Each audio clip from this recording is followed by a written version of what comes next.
Hello again. It is my great pleasure to welcome Ruth Ellen Gruber and introduce her before our third keynote. Ruth Ellen Gruber is an award-winning writer, researcher, photographer, and public speaker. She's an expert on contemporary Jewish issues in Europe, as well as on European country music and the imaginary Wild West. Her very well-known books include Virtually Jewish, Reinventing Jewish Culture in Europe, National Geographic Jewish Heritage Travel, A Guide to Eastern Europe, Upon the Doorsteps of Thy House, Jewish Life in East Central Europe Yesterday and Today. Ruth Ellen Gruber is the recipient of a Guggenheim Fellowship, Poland's King's Cross of the Order of Merit, and other awards and honors. She coordinates the website Jewish Heritage Europe EU, and in spring 2015 was the Distinguished Visiting Chair in Jewish Studies at the College of Charleston. It is a great pleasure to have such a great specialist talk to us, and the keynote title is Whose Heritage? Jewish Heritage and Social Engagement. Thank you very much for coming. Thank you. Thank you. Thanks everybody for coming.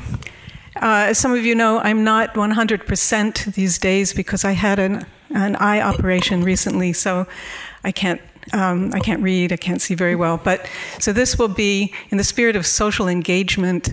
I think we'll have a lot of to and fro and discussion from within and with the audience, if you don't mind.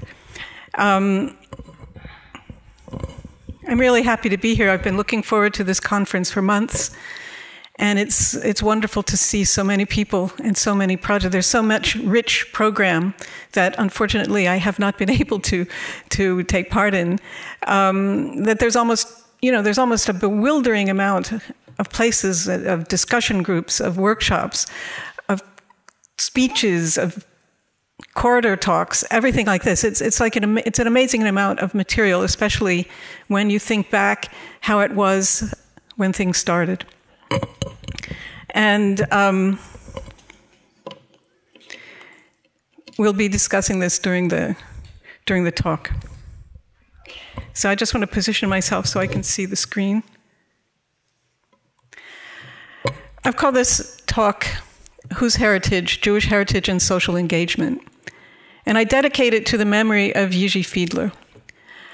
I don't know how many of you know who Fiedler was or remember him, but he was a pioneer in the documentation and I would say rediscovery of Jewish heritage in what is today Czech Republic in the decades after World War II, starting from the 70s. He sort of illustrates, his life and career almost illustrate the trajectory of how Jewish heritage was regarded as a sort of necessary component of the creation of civic society, civil society.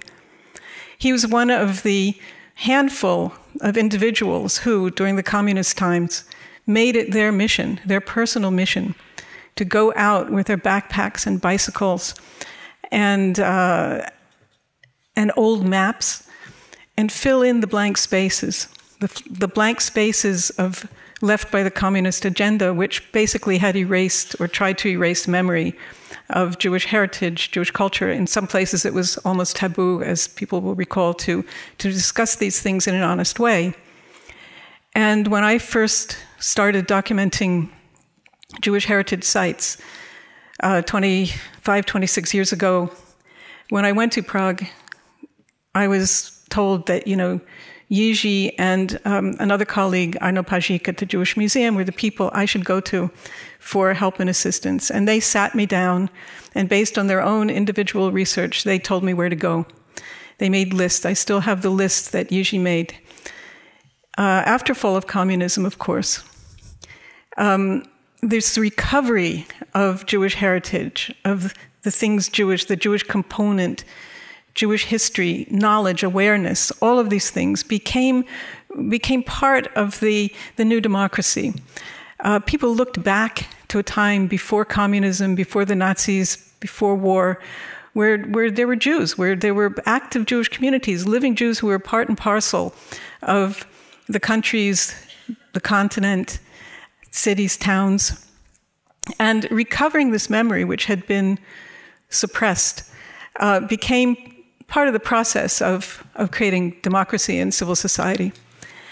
And Fiedler was part of that. He was able to publish his research almost immediately after the fall of the wall in English and Czech versions. There was an explosion of other publications, and he eventually ended up working for the Jewish Museum in Prague, putting together his archive, digitizing it, and being very, very active still in the field until after he retired.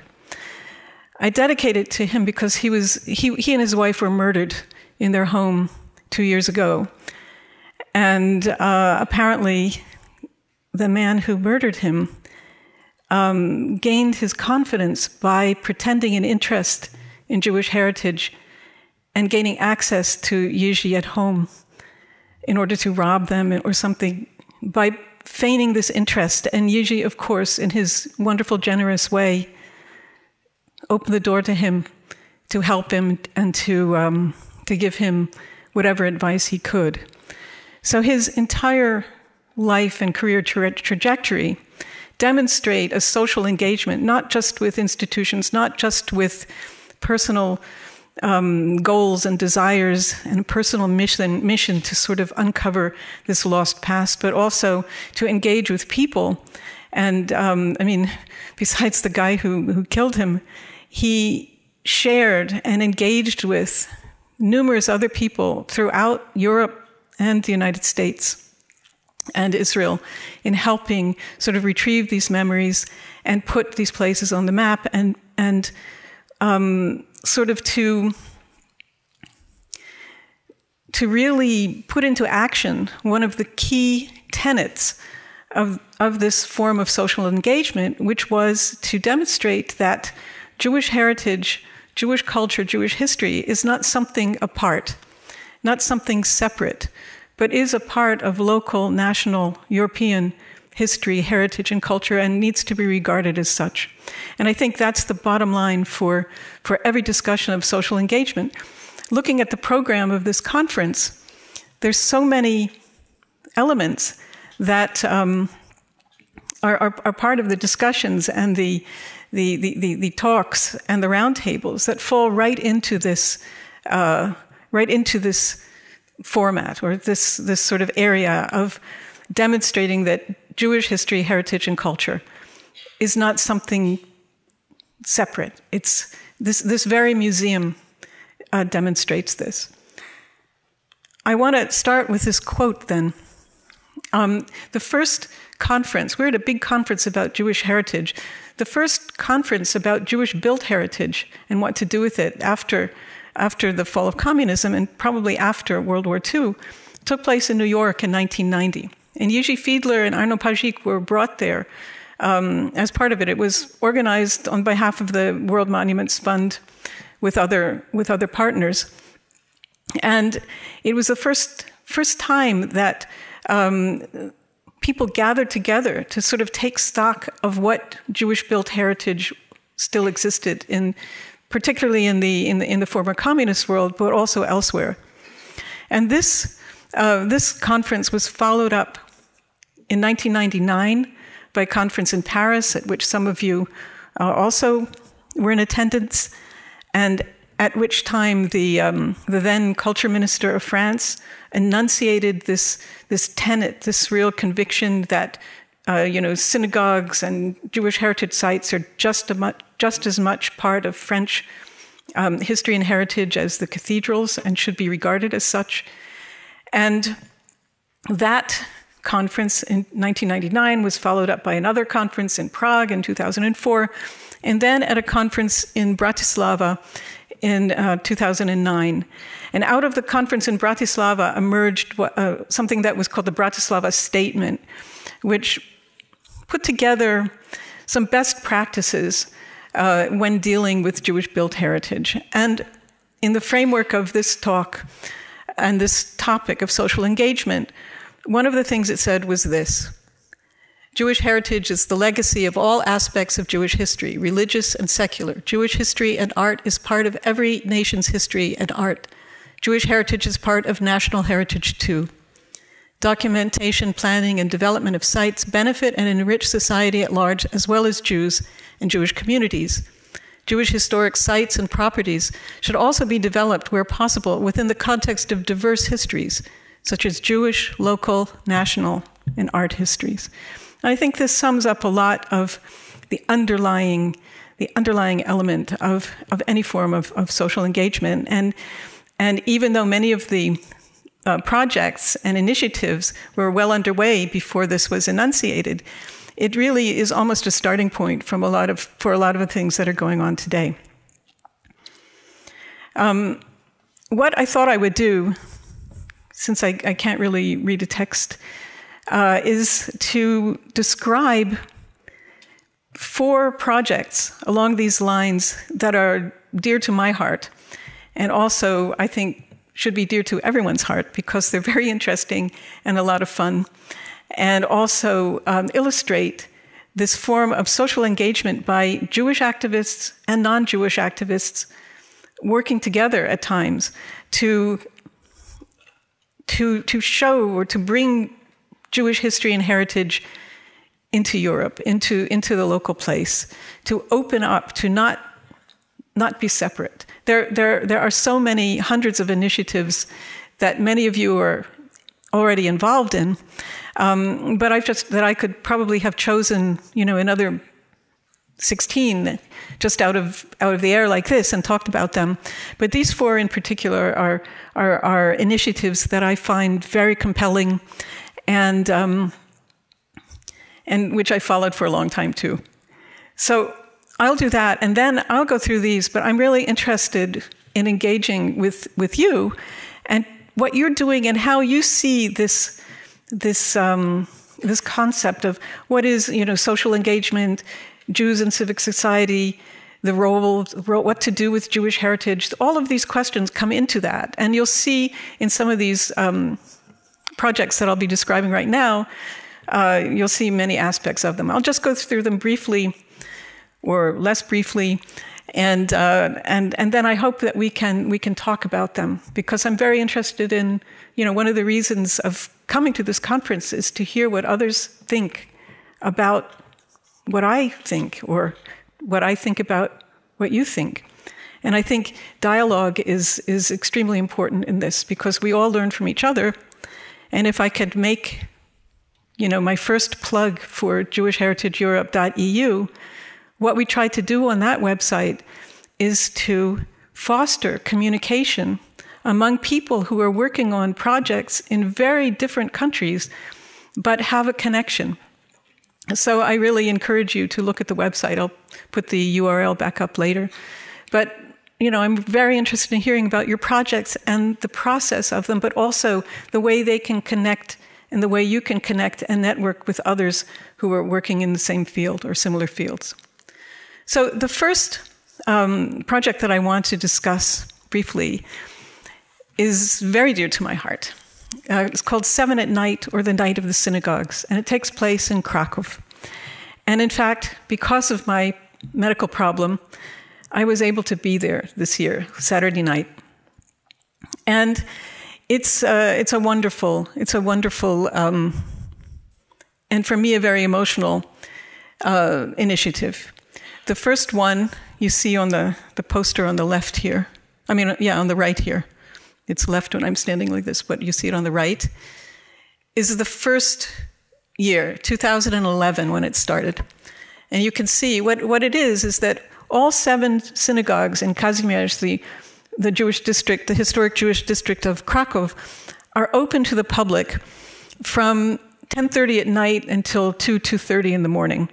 And in each synagogue, they range from the Gothic Old Synagogue to the 19th century Temple Synagogue, which was restored in the 1990s through a civic Jewish public-private initiative, and is still used for services as well as cultural events.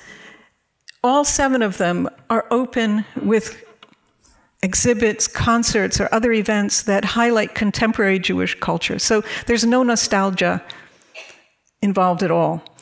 I'll show you some pictures in a minute, but here's the, this year's logo was this, sort of emphasizing the fact that Jews live everywhere and engage in cultural production, religious life, you know, what have it, everywhere. It's sort of not putting Jews into the past, but even though the heritage which houses these exhibitions is rooted in the past, it's putting Jewish culture and Jewish life in the forefront. Now, many of you know the Krakow Jewish Culture Festival, speaking of social engagement.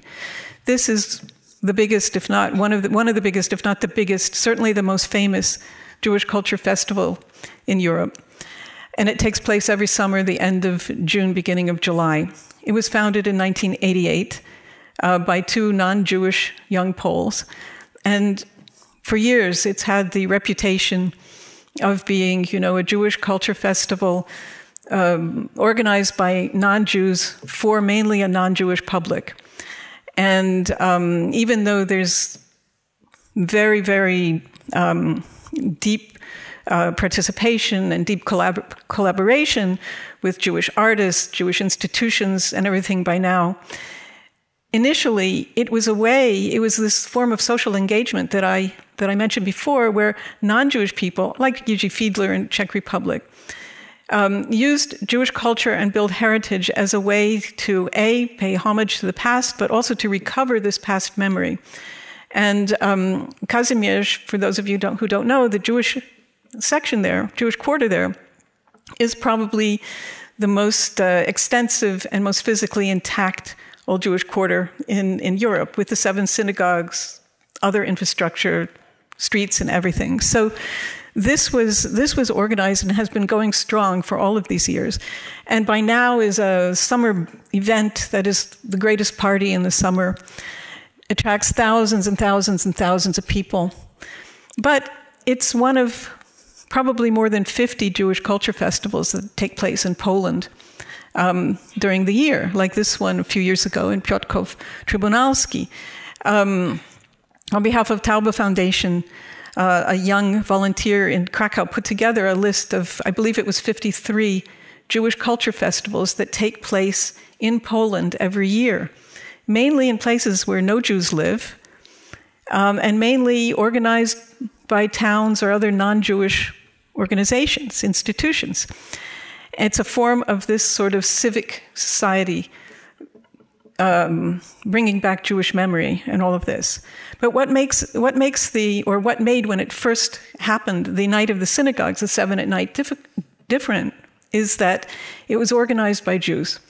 It was organized by the Jewish Community Center, the Joint Distribution Committee, and the Jewish Religious Community, the Gmina, in Krakow. So it was like a Jewish festival for the public.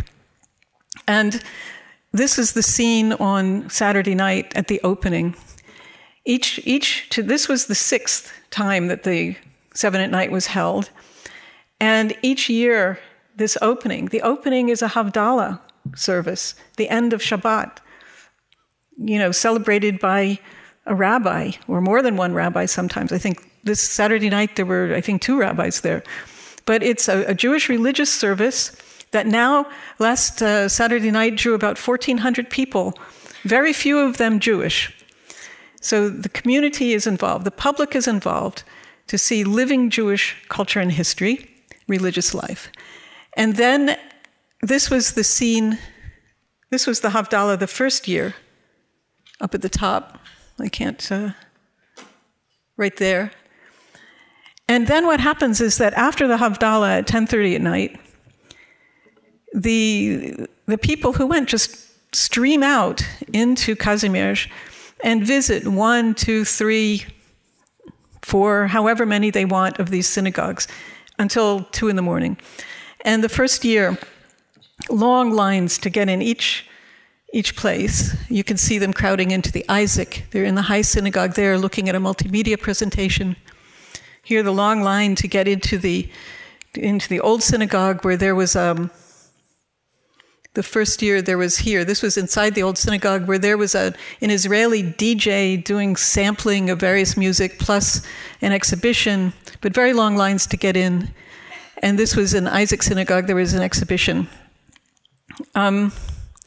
This year there were still long lines. They ran out of kippot in some of these places because they're quite small to give to the visiting men. And I talked to a number of the people who came. Some of them had waited all year to be able to go to visit a synagogue because they were interested in this. Other people were just youths who were out drinking because Kazimierz is probably the most lively youth-centered nightlife area in Krakow.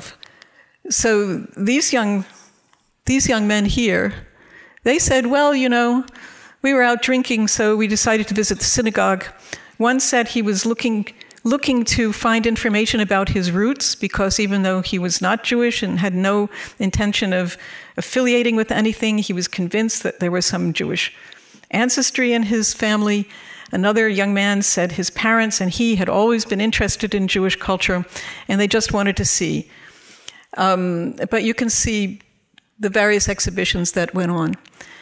And again, for me, it's this idea that it is the Jews opening up to the public. It's not an organization like the Jewish Culture Festival or the other culture festivals in Poland during the year, but it is the Jewish community and Jewish institutions opening up to engage. And the director of the JCC, Jewish Community Center, made this very explicit at the beginning of each episode, at the end of Havdalah. This year he said, you know, we're trying to say Jewish heritage, the synagogues and Jewish heritage in Krakow do not just belong to the Jews, they belong to Krakow. And he said, you as Krakowians should be proud of this. Go out and enjoy them. And this is sort of the spirit that underlies this. And it's an important difference. And also is a different form of engagement. Oh, and this was in the Temple Synagogue. There was a Jewish rapper who enthralled the young people. The rapper's name is Kosha Dills. He's from America. And he did a whole sort of sampling and freestyling. I didn't listen to much of it, but it was all freestyling based on what he was seeing around him. So the next project I want to mention is the European Day of Jewish Culture.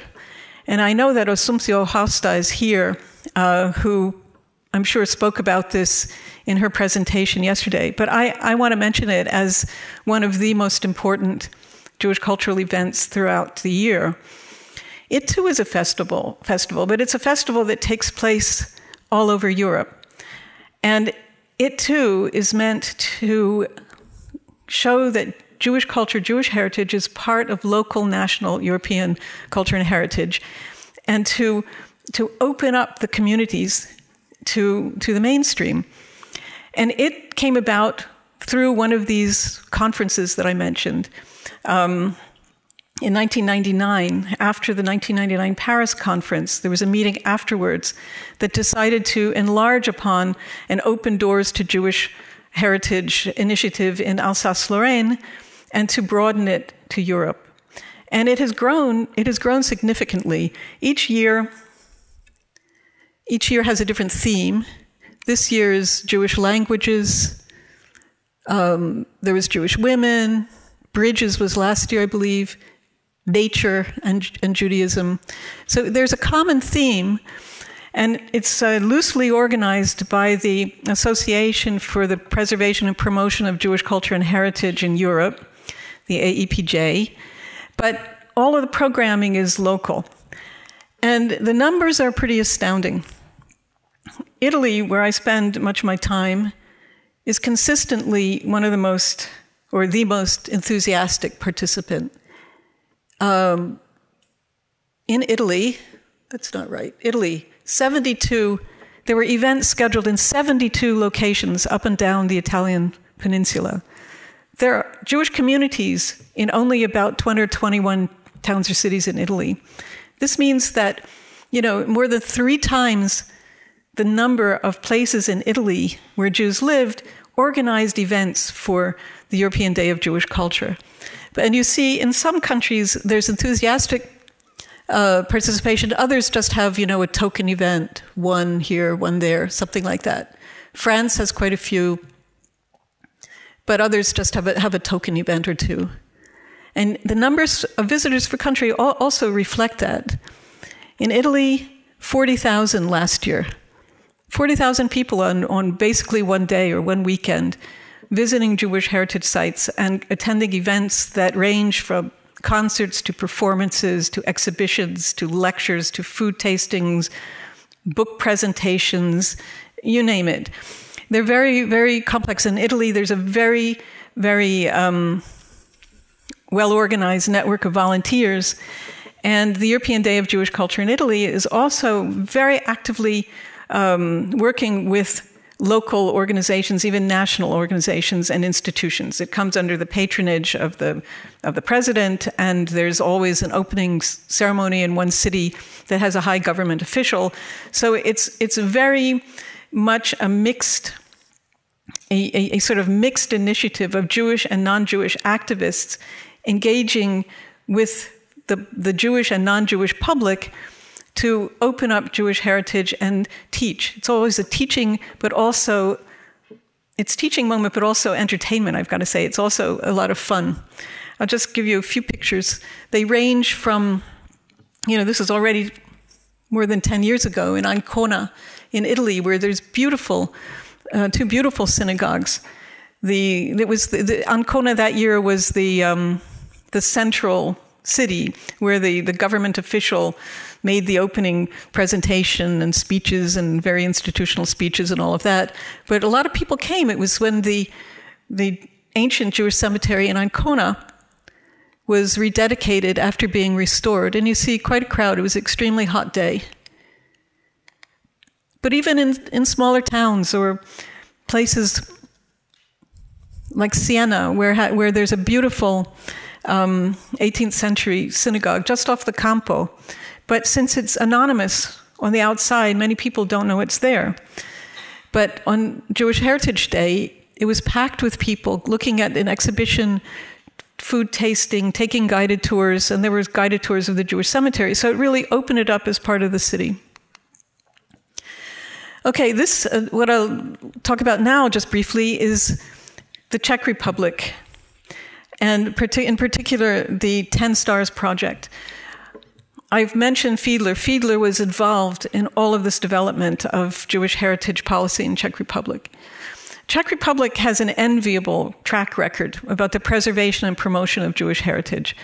And one of the reasons is that it had a strategy. A Jewish community put together a strategy, and also local municipalities where the civic activism was very active, very strong, put together local strategies to integrate or to show Jewish heritage as part of local and national heritage. Part of it was because under communism, Jewish heritage was one of the focal points, at least in the late 80s, of the Charter 77 movement, the dissident movement, whose leadership then became the leadership of Czechoslovakia and then the Czech Republic after the split. And the 10 Stars Project, which was inaugurated 2 years ago, was sort of the biggest coordinated Jewish heritage project in Czech Republic. It involved the throughout the years from the fall of communism, there were a number of restorations of synagogues, Jewish cemeteries, documentation projects.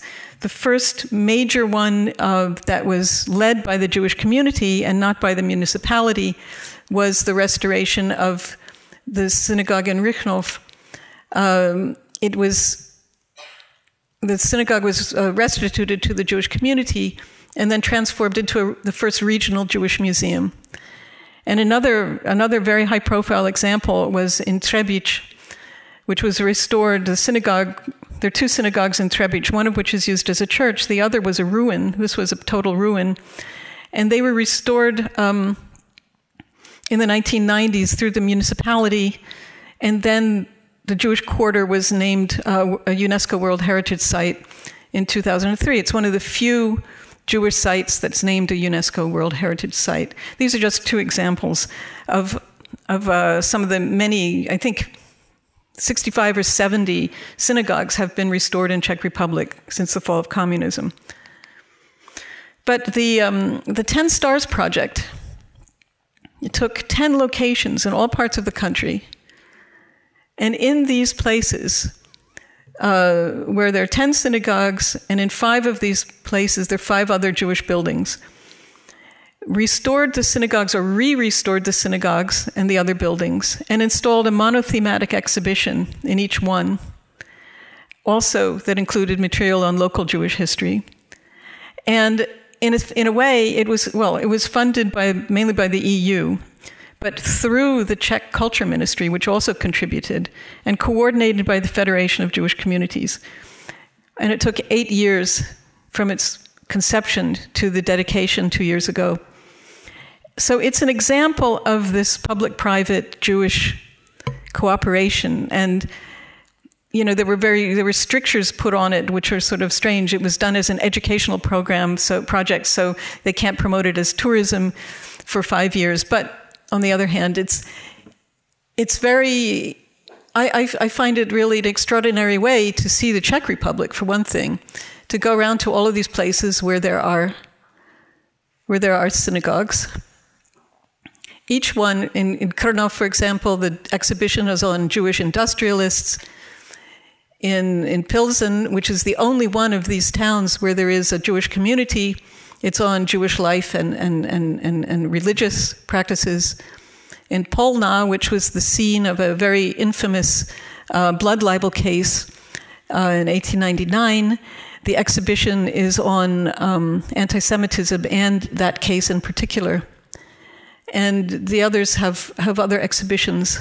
In Novotserekev, I believe it's on, Novotserekev is a tiny little village, and the synagogue there, restored synagogue, is probably the biggest building in the town, bigger than the church. And the exhibition is on Jewish architecture, synagogue architecture in Czech Republic. And what it does is create almost a national museum. So if you go to each of these individual exhibitions, it's as if you're going to a national museum, one that stretches all around the country. It's similar to the theory behind the Jewish Museum in Prague, which is located in different buildings, each of which has a monothematic exhibition in it. So that, to see the entire Jewish Museum in Prague, you have to go to various locations, but they're all in one section. So the town that I have followed most closely in the development of this 10 Stars is Boskovice, where I'm really hoping to be back at the end of the month. Boskovice has one of the largest and best preserved old Jewish quarters in Central Europe. You used to be able to see this is the gate of where the ghetto was. You used to be able to see where the chain was for the door.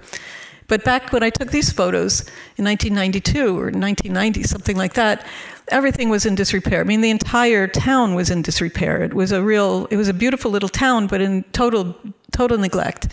Jewish quarter too, the synagogue also in terrible shape. But the civic authorities, and there was a national organization to restore architecture in the town and heritage, not just Jewish, but urban areas. Took upon itself to foster the restoration of the Jewish quarter as part of overall restoration of the town. And one of the initiatives, for example, was the founding of a festival for Jewish quarter, which was founded in 1992, and the proceeds were meant to go to the restoration of the synagogue and other elements of the Jewish quarter. And the festival still goes on today. This is during the festival in 2014. And so over the years, a tourist route was worked out, and now the mikvah has been opened. And even just like sort of in Krakow, a couple, sort of Jewish-style restaurants have opened for the tourists. And tour groups can visit the mikvah and the synagogue, which has been restored. The synagogue was restored through the 1990s with input from the Jewish community, from the municipality, and from the World Monuments Fund. So it's another example of cooperation on many fronts. And it opened as a Jewish museum in 2002. You can see they uncovered beautiful frescoes during the restoration. And for the 10 stars, this Jewish building, the former school and Jewish town hall, was restored. And the new monothematic exhibition, which was installed, is on Jewish quarters in the Czech Republic. And so people can go and visit these places as that stop on the 10 stars. But now it's taken on a sort of, it's not just one town, it's part of a network of towns that's been restored. So the last one I want to mention is in Italy, in Florence, the Balagan Cafe. And it's another example of Jews opening Jewish heritage to engage with the public. Italy has about 30,000 Jews, but it has a Jewish history reaching back 2,000 years, and especially Rome. Rome is the biggest Jewish community in Italy, followed by Milano. Florence has perhaps 800 to 1,000 Jews. Until recently, the perception was, both inside and outside of the Jewish community, that the community was quite closed and kept to itself. It's not necessarily from security reasons, although that's part of it, but just out of a sense of, I don't know what I would call it, of being closed. I mean, I felt it myself. They didn't like outsiders. They didn't like opening up. But in 2013, thanks to a new leadership in the Jewish community, they decided to change that. And how did they change that? They changed it by starting something called this Balagan Cafe. And essentially, it's a mini festival every Thursday night throughout the summer, when the garden in front of the synagogue, Florence Synagogue is this beautiful building built in the 1880s. The garden opens up into a mini festival with lectures, concerts, food tastings, what have you. And it's not just for the Jewish community, but essentially for the non-Jewish mainstream. And the first year that it happened, this is what La Repubblica, which is one of the main newspapers in Italy, what the journalists, it conquered the city. He said it was the synagogue had opened its arms and opened them wide. And what they're trying to do is to really reaffirm, or even just affirm, the fact that Jews are part of Florence. This is how the president of the Jewish community put it. We want people in Florence to understand who we are, and to understand that the Jewish community belongs to the city, that we are part of the fabric of the city. And you can see it very well if you look at the skyline of Florence, because the dome of the synagogue is the second biggest dome in the city after the dome of the Duomo.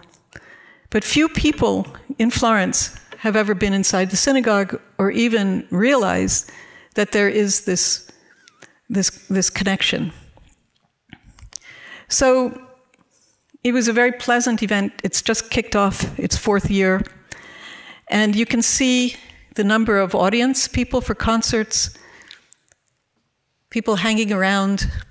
This is Enrico Fink, he was the coordinator of culture for the Jewish community, who was it was his brainchild to do this. He's an actor and musician. And, people could go in the synagogue. And, there's everything for books, a Balagan Cafe t-shirt, et cetera, et cetera.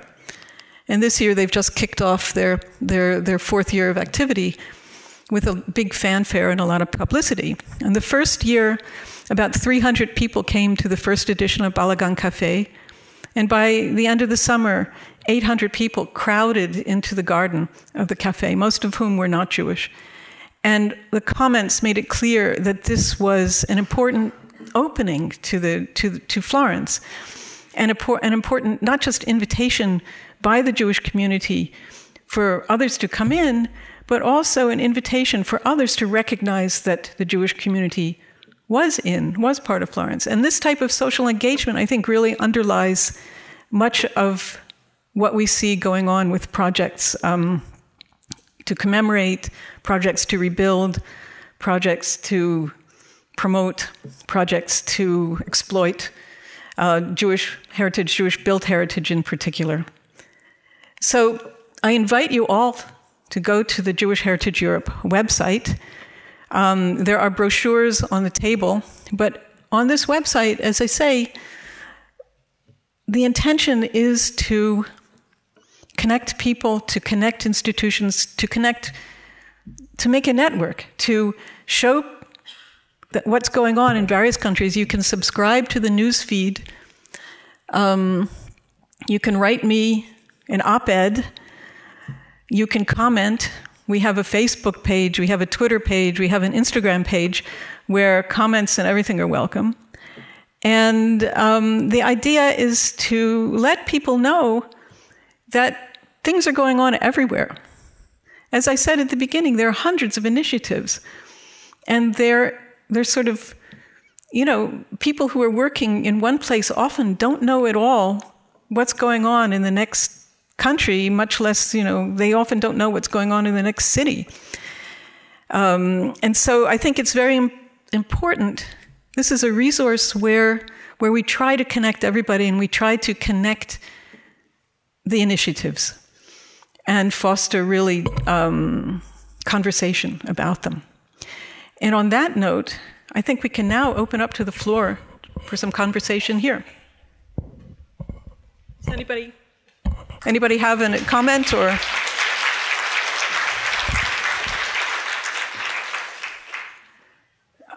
I'm not going to be able to see you very well if you raise your hand, but there's a microphone that will go around if somebody wants to describe your own project or your own involvement, or whether you feel that what you're doing is an exercise in social engagement. I can't really see who's here, but I know that there are people who were involved in projects who are here.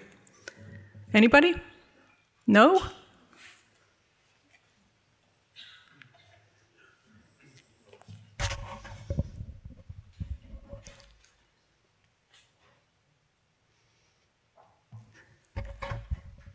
It doesn't work.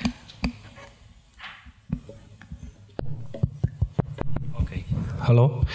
Okay. My name is Albert Stankowski. I have a comment to what you show about the Florence and to the words of the mayor. He said that the Jews are the part of the substantial part of the city, and I think it's very important to have in mind in each project what we're doing, that not to do project without the gathering local communities, because I think it's very, very important. And from my experience, when I see some anti-Semitic attacks, for example, for Jewish sites or memorials, and I think the reason in many times was that local community was not enough involved in this program. And I think the most important is, first of all, prepare educational program together with the local people, and after commemorate. Because without this is my experience from Poland, after that is not successful. No, I think that you're right, and I think that in some places, some of the initiatives were done without Jews. There were municipal or local initiatives have been carried out without Jewish participation. I think it's important for the cooperation between Jewish actors or communities as well as municipal and local. I think that's very important. And I don't think you can ignore one or the other. I think that's the measure of success. Some of these that I was mentioning, I mean, as I said, in Italy, the European Day of Jewish Culture is very, very much a collaborative exercise by all sorts of institutions, government, local governments, and all of that. But in some places, the Jews were reluctant to open up too. And I think in Florence, it's something new for the Jews to open up and invite people in. So I think it's both ways. And it also depends on where you are. There's many projects in Italy for Holocaust education, for example. But the Holocaust education, there's the European Holocaust Remembrance Day, January 27th. And there are, 2 weeks of classes about Holocaust all over Italy for school children. But they often just talk about, death. And they don't talk about Jewish culture. They don't talk about Jewish life. It's all, especially where there are no Jewish communities. And when I went to give a couple lectures in Calabria a few years ago at this European Day of Holocaust Remembrance, I had all these school kids there, and there were all of these institutional speeches, and the school kids had their paintings of, Auschwitz prisoners and their little essays about Auschwitz and death. But the first thing I asked them was, have you ever met a Jew? Do you know what a Jew is? Have you ever met a Jew? And they didn't know. And so when I told them, I'm a Jew, live and kicking, they all burst into applause. Because they have, there are very few Jews in Italy. And, there are 60 million people in Italy and maybe 30,000 Jews. Most Italians never meet a living Jew. Their knowledge of Jews is all through the media or something else. So inviting the public into the synagogue and synagogue garden to engage with living Jews was really something new in Florence. But I agree, you have to have a collaboration somehow, or under best circumstances you need collaboration. And many of these that I mentioned, there is a collaboration. Even with Night of the Synagogues, the volunteers who work at the JCC are generally not Jewish. Anybody else Yeah. Yeah. Excuse me. Okay. Muslim Siosta, thank you, Ruth, for talking about our project. And I would like to point out that you are really right when you say that everything comes up from that meeting after the opening of the Paris Museum. And I agree that we did a big deal of the working path through since the beginning. That we had been 3 single persons and 3 countries cooperating. But one of the success of this project, I think, that we had been just working on different sections on open society. That's absolutely important, but also to try to convince our politicians how important was for them to be involved in an open space with, let's say, more in an open intercultural world. And that took a lot of years, a lot of time, and it's not, let's say, it was not equal every place. We still have countries that they celebrate every 2 years. We still have countries that suddenly they cannot follow because of security problems and others. And we are very open-minded, saying that this is a project not only for European countries, but it must be a project for the world, for all of us. So if we succeed to have an issue, a topic that joins all of us in a moment, what had been going on all over Europe is that single day at the very beginning had been built into a week in several places, a month in other places, and also, after all, some associations had been created in different countries, like, for example, France or Turkey, that they deal directly with this. So, step by step, a very single moment had been developing in something that is important for us, for all of us, because joins Jews and non-Jews. And you had just said now that many people doesn't have the knowledge about the Jewish culture.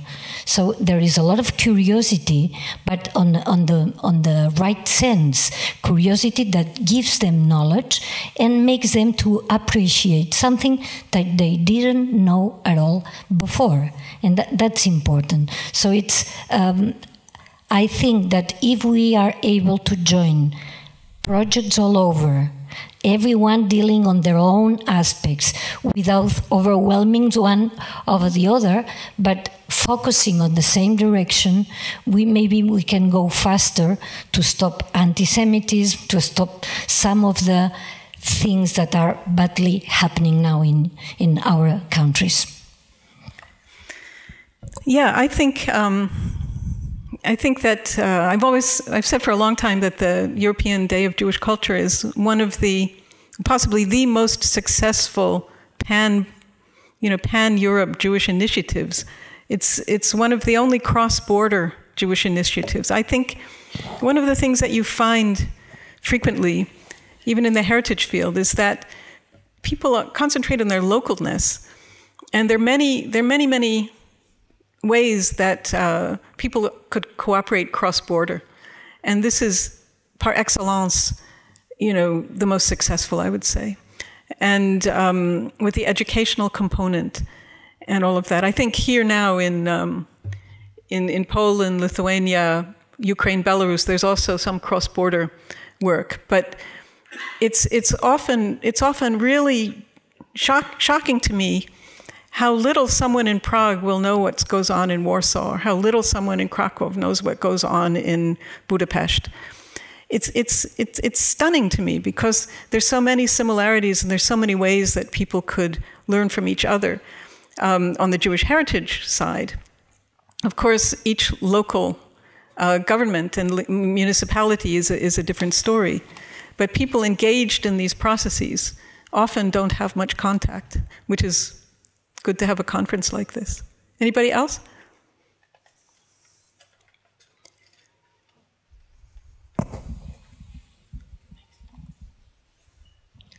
I want to bring in a project from a far border, which is Los Angeles, California, where the Southern California Jewish Historical Society has been renovating an old synagogue in Los Angeles, and old in Los Angeles is 150 years. But this synagogue, called the Breed Street Synagogue, is in a community that is now almost 100% Latino. And what they decided to do in their renovation was to create space for community projects from the Latino community. And that has worked really beautifully because it has opened the doors of this Jewish building that has a few Jewish events for the community that it actually is surrounded by now. And from what I've seen, it's an amazing bridging that we hope to see in other places as well. But I want to bring the United States in. Okay, I was there a few years ago before the project started, so I know the synagogue and I know the scene.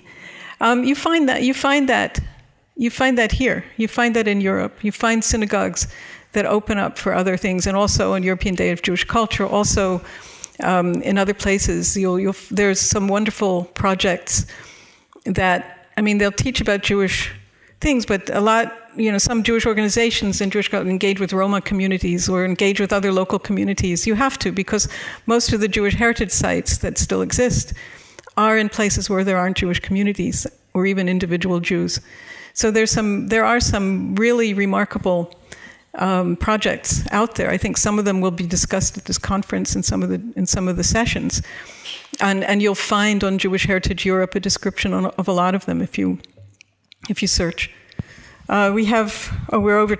I can't tell what time it is. We've used up all our time, so I think the other sessions are going to start unless somebody else has. Did you have something to say, Mark? We can stay. It's fine with me. It's just if you have to get to another session. Go ahead. Go ahead. Did you have something? Oh, okay. Does anybody else have anything? Oh, yeah. Okay. Here's somebody here. Please, one last question so that people could switch to the sessions. Sorry, just one question for you, Ruth. This is Jonathan Weber speaking. I don't know if this case came up in any of the sessions, but when you speak about social engagement and the role of heritage in that context, the question of what a former synagogue is now used for is surely something that people at this conference could very well have strong feelings about. I'm thinking about one synagogue which I saw on your website and which my wife and I went to visit about a month ago. It's in a place called Trnava in Slovakia, which is a very nice, beautiful former synagogue which has been turned extremely aesthetically and artistically into a modern cafe, where the women's section, where the downstairs sections supported by pillars have been divided up with glass partitions so that you can have part of that as your own little private cafe space and so on. But it is extremely strong to walk into a very well-restored synagogue, which is now a bar and a cafe. They do not conceal the fact that it was a synagogue. On the contrary, it's called the Cafe Synagogue, or the Synagogue Cafe. But it raises the question, which I think all of us need to think about.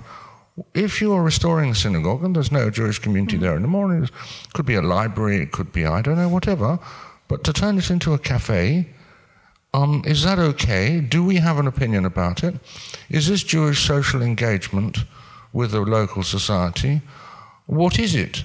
I have to say, I don't know. I don't have a view except to say that it's beautifully done. Yeah, it's also won an award. It won an award of the transformation of a sacred building into something else, but it's not the first transformation of that synagogue. There are two synagogues in Trnava, right across the street from each other. I don't know if you went to both of them. One of them, the Status Quo synagogue, was one of my favorite transformations. It was semi-restored in the 1990s as a contemporary art center, but the way that they restored it maintained the sense of ruin. It remained ruined on the outside, and inside you could still see where it was ruined during and after Holocaust. Yet then they had exhibits and concerts there, but the building itself was preserved as a semi-ruin, yet restored in a way that made it a monument to Holocaust.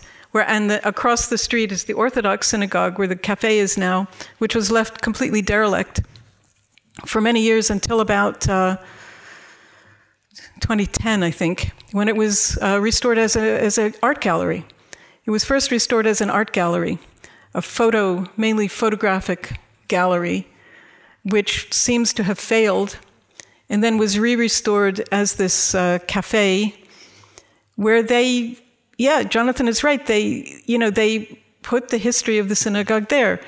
They've made a logo right out front. There's the history of the building. In the menu, there's the history of the building. The history of the building that they have there left out certain things. But the building did receive an award for transformation of a sacred building into something else. So I tend to look at individual cases, perhaps. There have been some botched restorations of synagogues for religious use. There have been some very tasteful restorations as other things. I think, for me, a building itself perhaps isn't sacred. If the Torah is not there, you can pray in a room. But if you maintain the identity of the place, there's synagogues that are schools, there's synagogues which I would say very inappropriate, but there's synagogues that have a way to restore them, to maintain the identity somehow and to tell the story. I'll have to look at individual cases. It's hard to make a blanket statement anymore. So I'll have to leave it at that and join you in perplexity. So I guess we have to end here, but thanks for coming.